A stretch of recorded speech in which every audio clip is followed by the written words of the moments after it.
Hello, hello. You listen to another episode of Let's Talk Sports with Tim McCann, and I have a very, very special guest. I have, if not, probably the best college recruiter in all of college basketball, David Grace. How you doing today, sir? Thanks, Timothy. Thanks for having me, man. This is a true pleasure. I'm excited and I'm glad to be on and ready to go. Yes, sir. Yes, sir. So, David, when did your love for the game of basketball begin? It's probably when I was 3. Oh, my wow. father, my father got me into sports since I was born. You know, football, baseball, basketball. We played all the sports, and he's a sports fanatic. I'm going to call him later today, and he's living in Maryland right now. I can think a snowstorm's supposed to come in tonight. Oh, wow, Um, wow. and we'll talk sports the whole time. And my father got me for the love of basketball at a real early age. Wow, that's amazing. And so, my next question to you is, how did your military career help you develop as a man and later as a coach? Every aspect. In the military, you work with people from all over the world, and you work as a team, and you can't lose. You know what I mean? You can't. Yeah. You lose, you die. So uh, you got to practice. You have to prepare, and you have to perfect the processes. And that's helped me greatly in the coaching field. And you know, a human relations. I was a human relations specialist my last 4 years. I went to a school called Defense Equal Opportunity Management Institute. Taught me so much. I got 23 college credits in 15 weeks. That's how intense it was, and um, it's just helped me. And then my experiences have helped me in my relationships with people because this is a people business, and my understanding of different people from different parts of the world and different upbringings and it's really helped me in my recruiting and then also my coaching. I'm very, very thankful that I'm respected as one of the best recruiters in the country, but I think I like to be also respected as a coach, and the guy that's X's and O's. I love X's and O's, and I love the coach. I love to compete, and I can't play anymore, so that's a way of me competing. And in the military, you competed every day for Mm, promotions, for different jobs in different parts to go and get stationed at different parts of the world. So you're always competing, and to answer your question, there's so many more things we can talk about how one relates with the other. Your logistics. You're moving a team to play a game. We move troops to fight a war.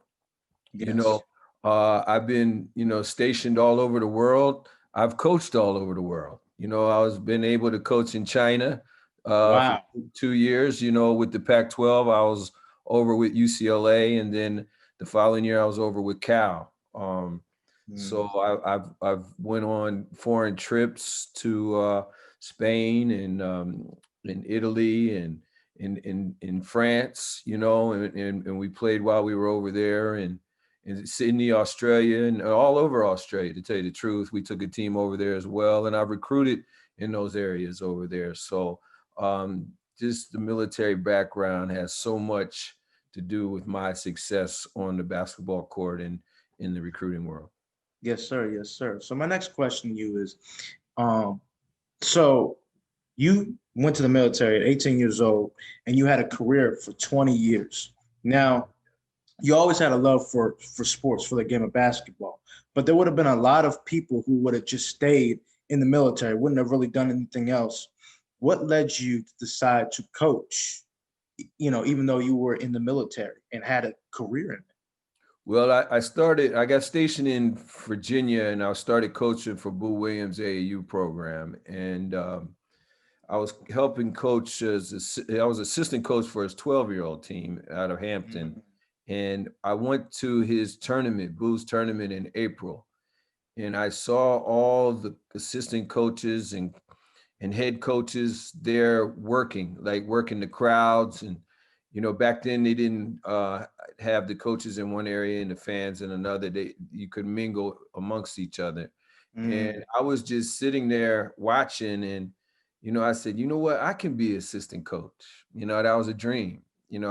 Why can't I do that? And then 5 minutes later, if I'm going to be assistant Division I coach, I'm going to be a Division I head coach. So that's where the dream started in 1997, wow. and it's still in me. Yes, I've sir. achieved most of it um, through hard work and through a lot of people helping me along the way, and and doing the right things, and just being blessed. But in sacrificing, so but the dream happened then, and wherever there's a ball bouncing, I try to be there. If I'm in the local area, I've been going to I'm here in Phoenix now, so I've been going to high school games, um, and a couple college games. I was at Grand Canyon's win against Nevada, and then Ooh, I was at they should have beat Arizona State. They had an opportunity to beat Arizona State and lost on a shot that went in and out for them to win the game. So crazy.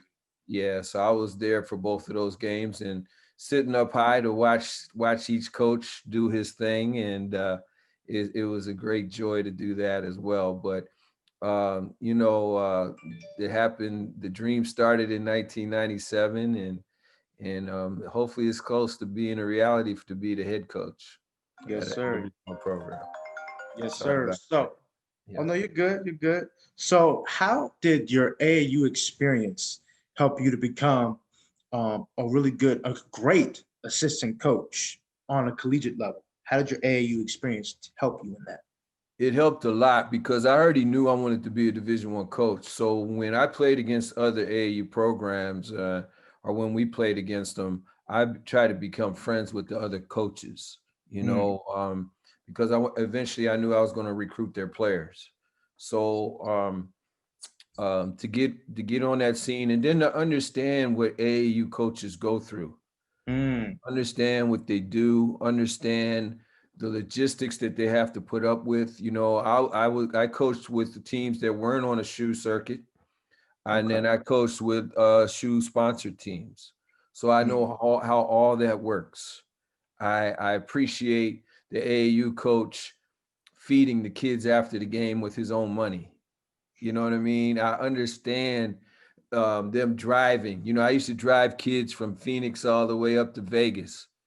I drove kids over to LA for weekends. And when we stopped at McDonald's, we got the value meal because that's all I could afford. Because a lot of times the kids didn't have the money.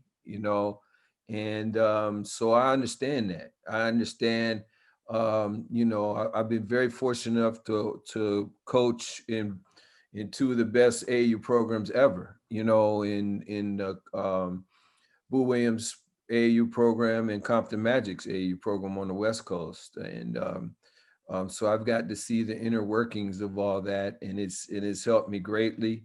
And the relationships, again, like I said earlier, it's all about relationships, and it's allowed me to be able to recruit their kids from all over. There's not a AAU program or a high school program in a state that I can't reach out to and know somebody, or know somebody that knows somebody. So those experiences has helped me greatly, and then it helped me with my X's and O's too. Obviously, every time you coach in a game, you try to learn from somebody else or pick up a game.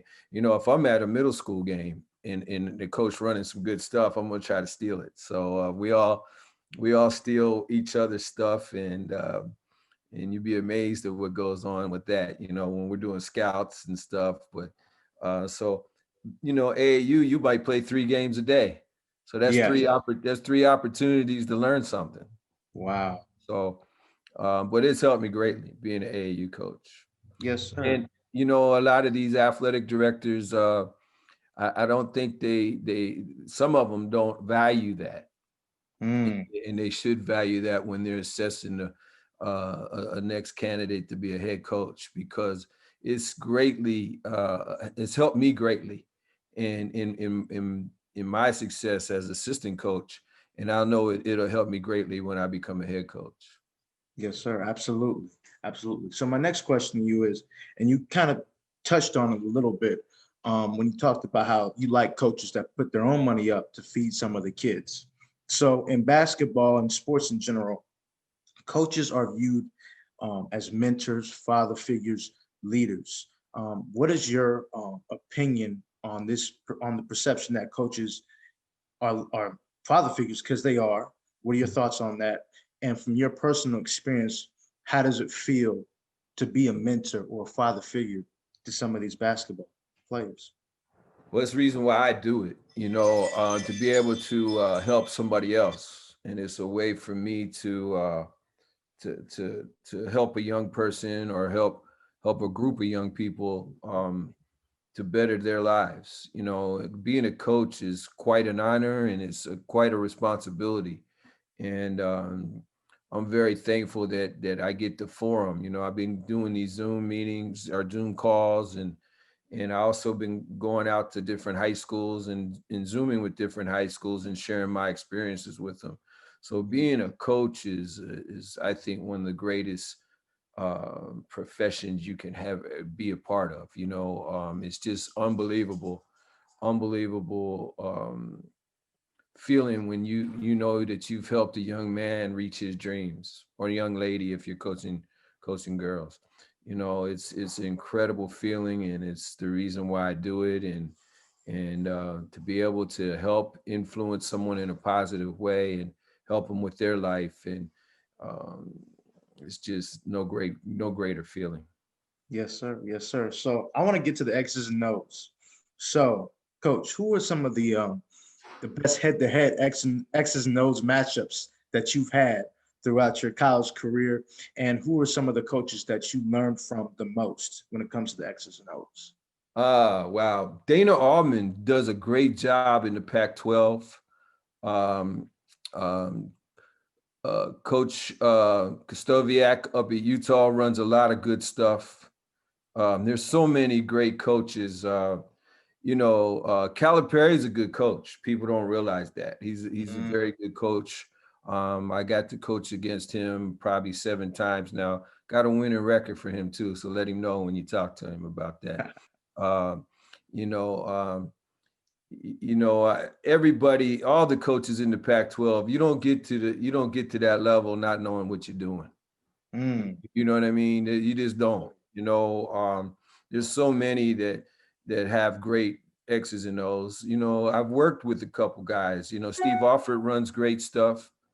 You Mhm. know, um, Craig Robinson ran the Princeton offense. So Jerry Stackhouse has over 200 plays in his thing. Runs the NBA sets. So there's been great. I've worked with some great coaches, and I've coached and did scouts against some great coaches.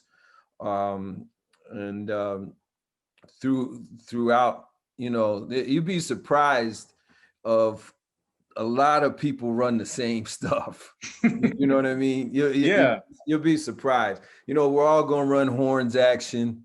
You know what I Hmm. mean? We might run a flex action either in a regular set or out of bounds play. There's a lot of the same actions. Run some stack actions, some hammer screens on the weak side. We always you'd be surprised as people run a lot of the same stuff. You just watch for a little bit and say, oh, okay. Or they might have a wrinkle out of it. You know what I mean? To get Yeah. somebody open for effect. But we as assistant coaches, we talk all the time because we're the ones doing the scouts. So Exactly. we're saying, okay, they run this, they run that, they run this. Dana Altman runs a wheel action, you Mm. know, um, and he'll run variations off of it. So you already know what you're getting with him. You know, Lorenzo Romar ran the UCLA high post. He used to play. He used to coach for UCLA when they ran it. He's at Pepperdine now. I don't know if I haven't seen enough of him to see if he's changed any. Uh, you know, Sean Miller, he runs certain Yes. actions. He runs certain actions of the same kind of actions that he runs a Hmm. very good out of bounds play out of a zone. He's Yes. he's gotten lot of buckets out of that, but and you'd be surprised how much they don't change either. They'll keep running the same stuff. And because they have great players. Yes, yes. I mean, I remember Larry Bird. That kind of takes you back to Larry Bird when Larry Bird would tell a defender what he was going to do, Mhm. and then he did it. They knew exactly what he was going to do, but he did it anyway. Yeah, you're not going to stop Larry Bird. Yes. He's just that good. I was talking to assistant coach in the ACC, and we played against North Carolina, and they run their North Carolina sets, the North Carolina fast break, and the secondary break. They're still doing that. The through action.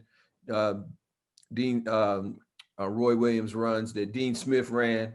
I coached with a guy that played for Dean Smith. So, but I was talking to a guy that was coaching at Florida State, and he said, "Hey, man, I did North Carolina scout. They ran 7 plays. That's it. Whew. Wow. And you're That's still not gonna beat them hey, because it's they Carolina. had they had 5 better players on the court. That's a fact. You know what I mean? You could Yes, be a that's great X's and O's coach. You don't have players, you're not gonna win. Not consistently. You not might con- win one here, one there, but you're not gonna win consistently. This agree. business is about players. Mm, The NBA is about players. facts. No one was beating the Lakers. Lakers could have ran 2 plays. Mm. You're not gonna beat them. LeBron and AD and the whole Yeah, squad. Actually, yeah. They're not. They're just the better players. that's a You fact. might beat them 1 or 2 games like they did, but you're not beating Mm. them 7. See, that kind of leads me into this next question, which is, like you said, basketball or sports in general is about players. But with universities, um, there's always different requirements that you have to face, like educational requirements. So when it comes to recruiting, how do schools look at recruiting differently? Do you have to recruit differently? And what is that experience like for you? Yeah, wherever I've been, you have to recruit differently. The last 3 stops I was at really high academic schools in Vanderbilt, Cal, and UCLA. I recruited differently than I would at Oregon State. Mm, You know, at Sacramento State, I could get anybody in, but it is the lowest, of D1s in the Big Sky. Very fortunate enough to get the freshman player of the year in that league the first year in Vinny McGee, who's actually assistant coach at San Francisco now. oh, wow. But every level you go, you recruit different kids, Mm, and depending on if you're at an academic school or not, you're going to recruit a different type of kid. You know what I mean? And yeah. then some areas are like, I'm gonna recruit a UCLA kid. Yeah. That's something that it has the qualities of a UCLA kid. Or I'm going to recruit a Vanderbilt kid or a Cal kid. You know what I mean? Mm, And there's, it shortens the pool, but it's, you know what I mean? And then, as far as me as being successful as a recruiter, I try to get guys that were better than the league. hmm. You know what I Okay. mean? Like Okay. when I was in San Francisco, I tried to recruit guys that were above that league, Mm, right above it. When I was at Sacramento State, I recruited Vinny McGee, who was better than that league. mm, You know what I mean? But in doing so, you really got to work. You really got to get the head coach and the young man on the same page that you're trying to get the kid to go to that school to.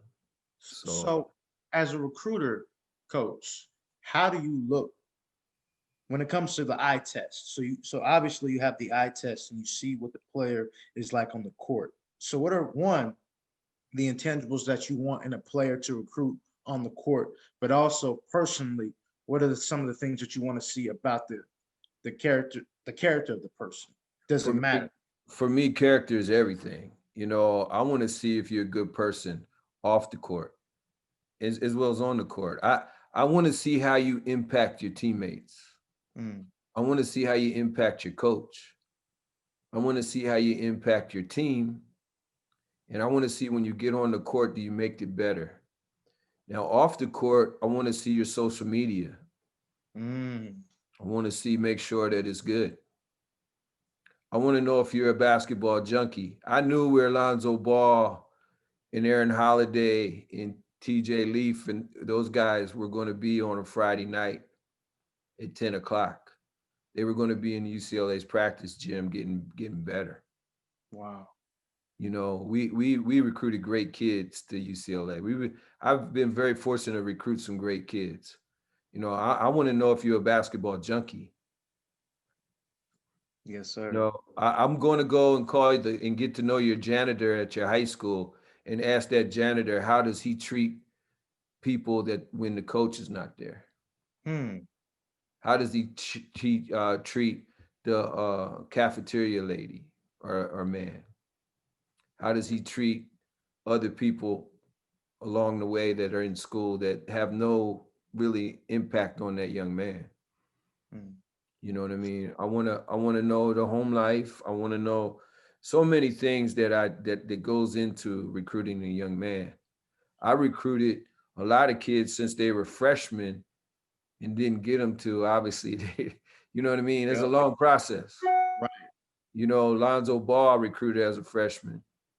You Mm. know, Jalen Hands I recruited as a freshman. TJ Leaf I recruited as a freshman. So that was a 5-year process, really, because you don't really get them to the following year. Why does the personal stuff, why does it matter how they treat the cafeteria lady, the janitor? Why does it matter? Because we're in the business of winning basketball games and all that factors in. We want to be able to sleep well at night. I don't want to get a call at 12 o'clock at night saying that, you know, the young man was involved in some mischief. Mm. I want to know how dedicated he is to the sport of basketball. Where when he comes to practice, he's going to be a teachable kid. You know what I mean? He's going to be coachable. You know, I don't have we don't have time to mess around and discipline kids. Right. Instead of when we go into practice, it's about getting better and winning games. You Exactly. know, if young men aren't serious, they're not going to be there mentally every day in Wow. practice. You know, Understand. I yeah. like that. I like that. That's good. That's You good. know, another thing with that, I was very fortunate enough to coach Jared Bayless, who spent 11 years in the NBA, played at Arizona, and he was supposed to talk to a group of kids about a month ago, and he was going to say, "This ain't for everybody that wants to go to the league," because his life was basketball. Mm. Every day was basketball. He didn't really have a life outside basketball. Every Wow. day was something to do with basketball. To get better, to stay in the league, you know. And since he was a young child, he's now gets to wake up and do something besides basketball. And he's going to school to get his master's and in commercial real estate. So he is not for everybody. Yes. You know what I mean? And we got to get the kids that it's for at the highest level you do. You know what I mean? At the Right. highest level, and even at the mid major and low major. I'm looking for basketball junkies. When it's Saturday night, they're not at the club, they're at the practice facility getting better. Yes, sir. Like Kobe. Just like Right. Kobe. Like Kobe. There is a I've been very fortunate enough. I think I've coached and recruited 20 guys that's played in the NBA. The number Wow. one characteristic between all of those guys, their work ethic. Mm. There's no secret why they're in the league. Aaron Holiday. I mean, you can go down the list. There's no secret.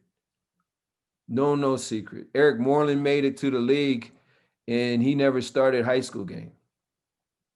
That's a story in itself. Yeah, didn't get drafted after a great career at Oregon State, but worked his way into the G League, and now he has a ring with the Toronto Raptors. Work Yes.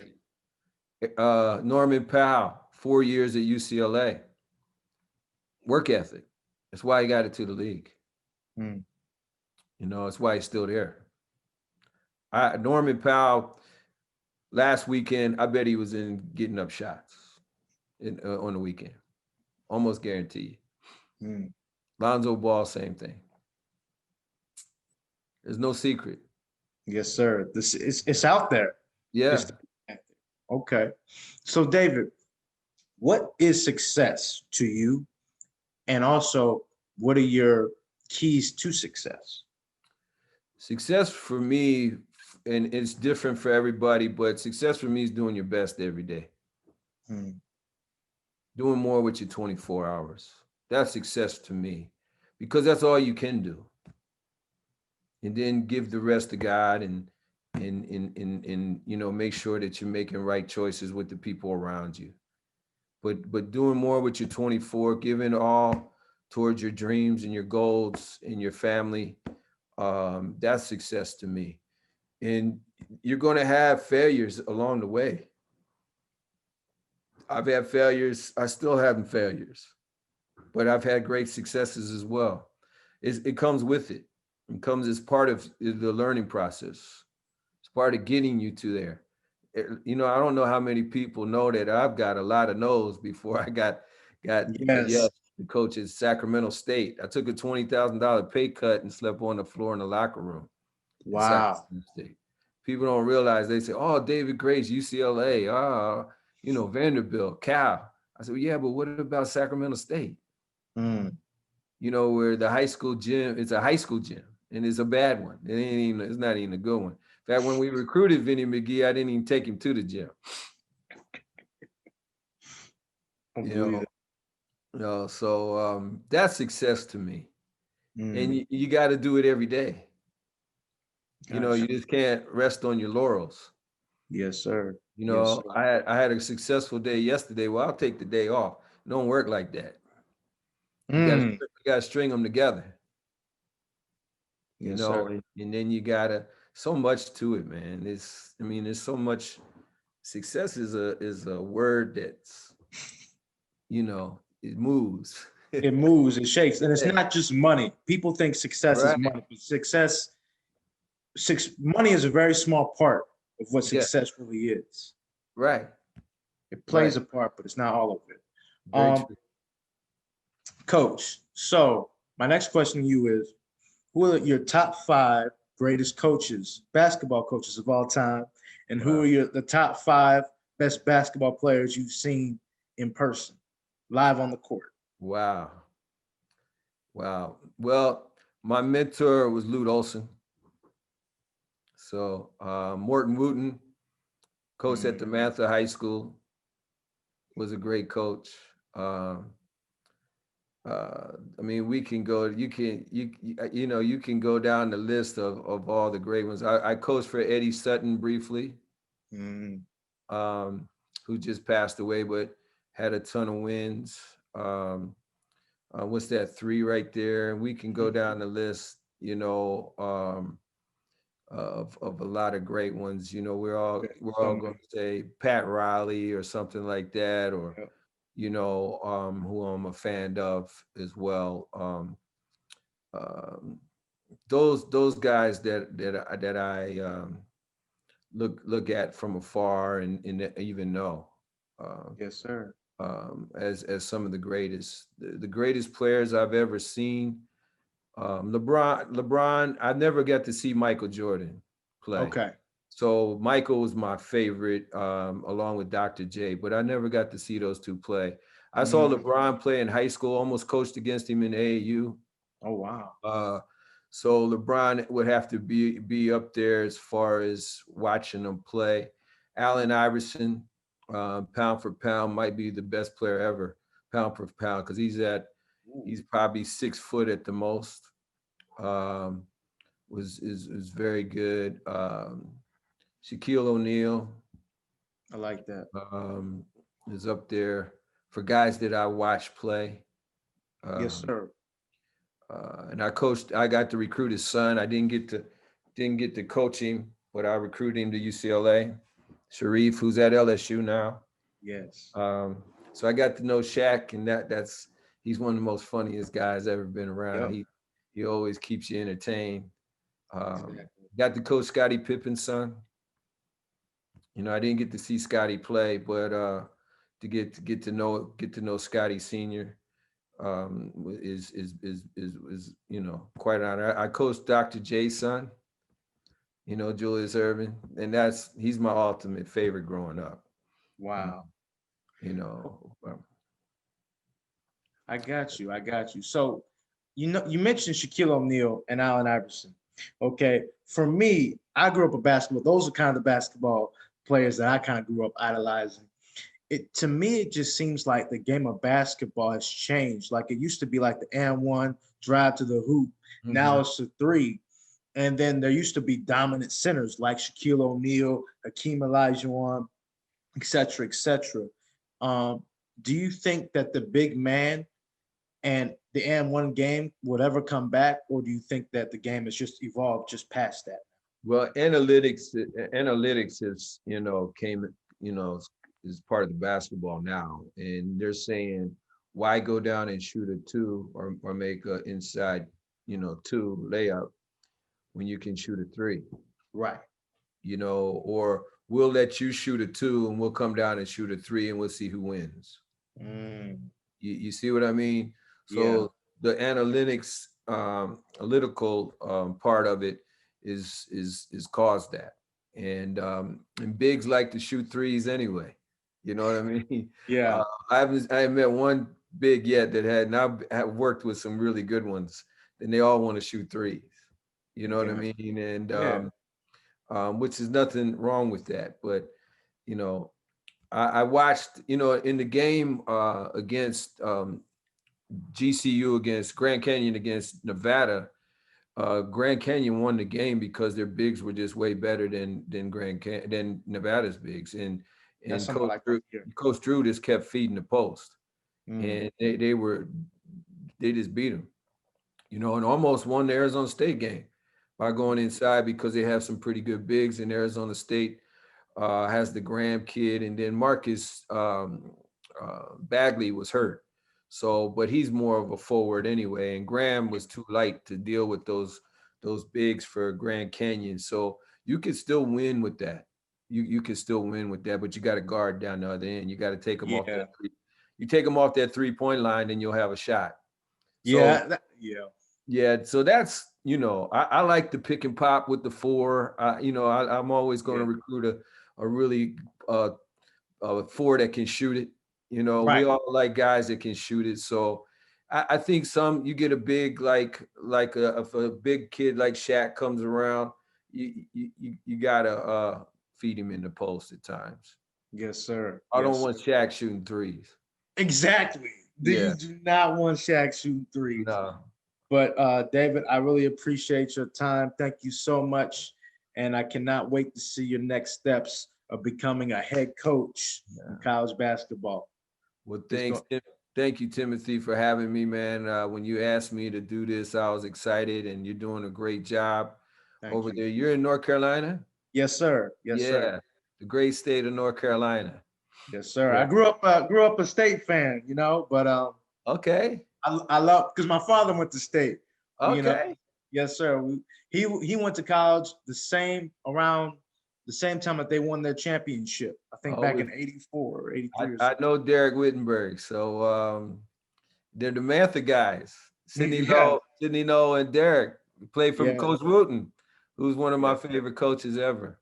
yes, sir. Um, Yeah, I was a fan of North Carolina State back then too, Jimmy Valvano, and Yes. and growing up in Maryland, I was always an ACC fan. I'm a big Maryland fan to this day. So I don't like Duke. I'm not a Duke fan. So I'm a Maryland fan, and Respect. I'm still mad at they left and went to the Big Ten. So that's is still heartbreaking because I loved them going up against this NC State. David Thompson, who's one of my Yeah. favorites, and Monty Tao and Mhm. big old Burleson, and those were some great teams to go up against. Our Maryland teams back in the day, the Tom McMillans and John Lucases, and Yes, and, sir. and then the great Lenny Bias afterwards. So who was my favorite college player. because I was, we're almost the same age. So Wow. yeah, I'm glad he's going into the Hall of Fame. But NC State had some players back in the day. They did. They did. And then after that, it was a wrap. It was a Yeah. wrap. Well, Oh, man. hopefully they'll get it going again. You have a good coach right now. He's doing a great job in Yes. winning basketball games. And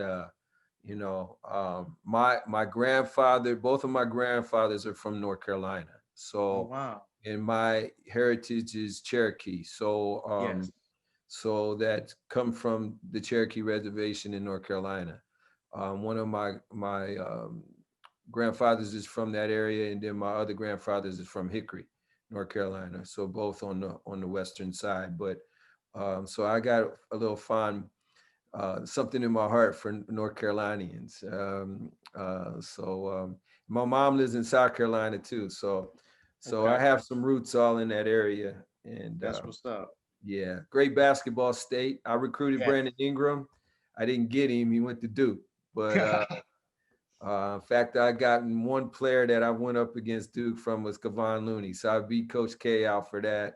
And we got Wow. Kevon Looney to go out to UCLA. So, but Yes, sir. he's from Milwaukee. So, Yeah. yeah, I love the talent rich state of North Carolina as well. Yes, sir. Yes, sir. Hey, we got a lot of great. Hey, you should come through. You should come. You should coach here in North Carolina. That would be I amazing. will Be head coach. tell them to hire me, man. I'm ready to come. Yes, sir. Yes, sir. Thank you very much, Y'all coach. got LaMelo Ball now in Charlotte. Oh, yes. Yeah. That's going. I'm gonna try to go to those games. I'm really trying to get media credentials over there. I Yeah. really am. Yeah. You guys are gonna love LaMelo. He's a highlight reel. He's got some personalities different than Zoe. He was a joy to recruit as well. His path went a little differently, but Yes. you're gonna love PJ Washington. I know his dad real well. I recruited PJ, but he went to Kentucky, and but so you guys have some talent over there with the Hornets, and they're playing for the GOAT and Michael Jordan. Yes, sir. I cannot wait to see what they're gonna do because they're gonna be a problem. Oh yeah. Yes, sir. Thank you very much, coach. Thanks. It's been a blessing. I definitely would like to one day just pick your brain on just basketball, the X's and O's, because I want to learn that too. You know what I Okay. mean? That's amazing. I'm a basketball junkie myself, and I love the game. Well, that's great. I'm sure I'll learn something from you as well. Yes, sir. Appreciate you, coach. All right. Thank you. Thanks for having me.